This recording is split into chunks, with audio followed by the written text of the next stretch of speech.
Bonjour, petite vidéo un petit peu hors catégorie car aujourd'hui nous allons tester le kit de Starlink. Tout d'abord, petits éléments d'introduction. Comment se connecter à Internet? Aujourd'hui il existe plusieurs moyens, la DSL, la fibre optique, le réseau cellulaire, 3G, 4G, 5G évidemment, mais également via le satellite.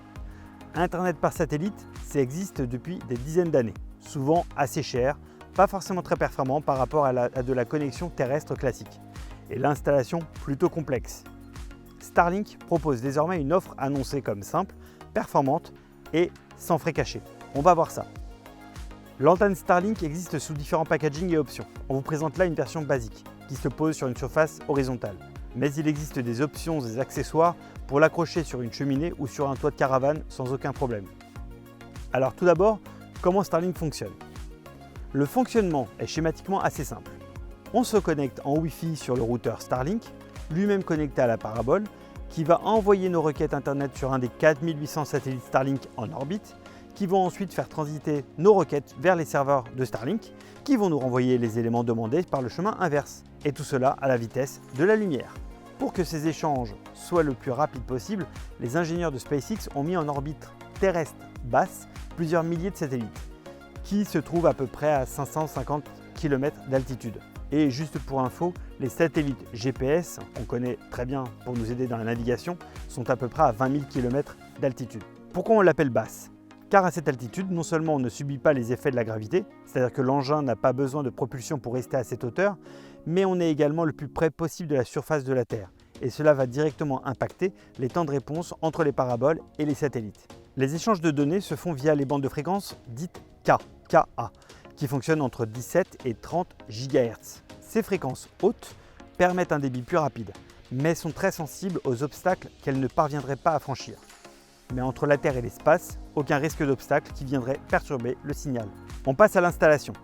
Le kit comprend un routeur, un pied de parabole, la parabole elle-même, un câble d'alimentation et un câble qui relie la parabole au routeur. C'est tout. Le labo Fnac se situe dans le sud de Paris, à Massy. C'est donc là que nous avons donc testé le Starlink. Pour ce faire, à l'extérieur du bâtiment, on choisit une zone découverte. Lorsque l'alimentation est branchée, l'ensemble des appareils, routeurs Wi-Fi et antennes vont s'initialiser automatiquement.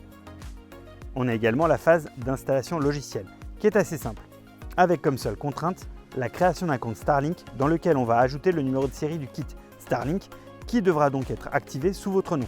La mise en place, l'initialisation et la synchronisation avec les satellites Starlink, il faut compter raisonnablement entre 5 et 15 minutes pour le tout.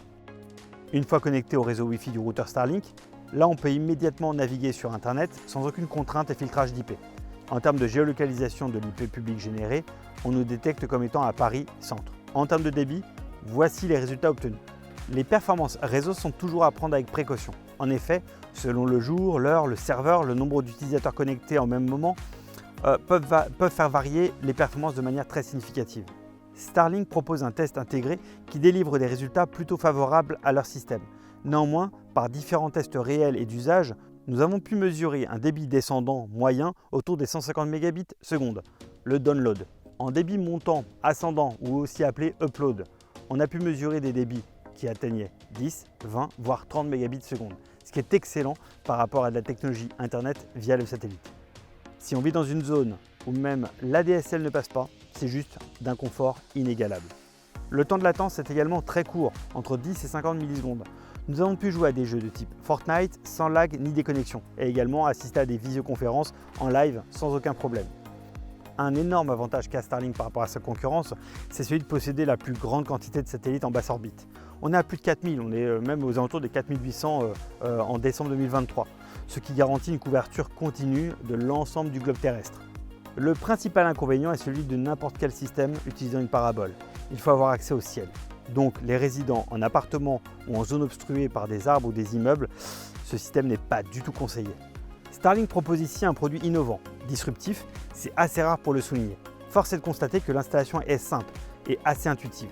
Les performances en téléchargement, que cela soit en download ou en upload, c'est assez bluffant. Il y a des contraintes directement liées à la technologie satellitaire, mais dans l'ensemble, la promesse est réellement tenue.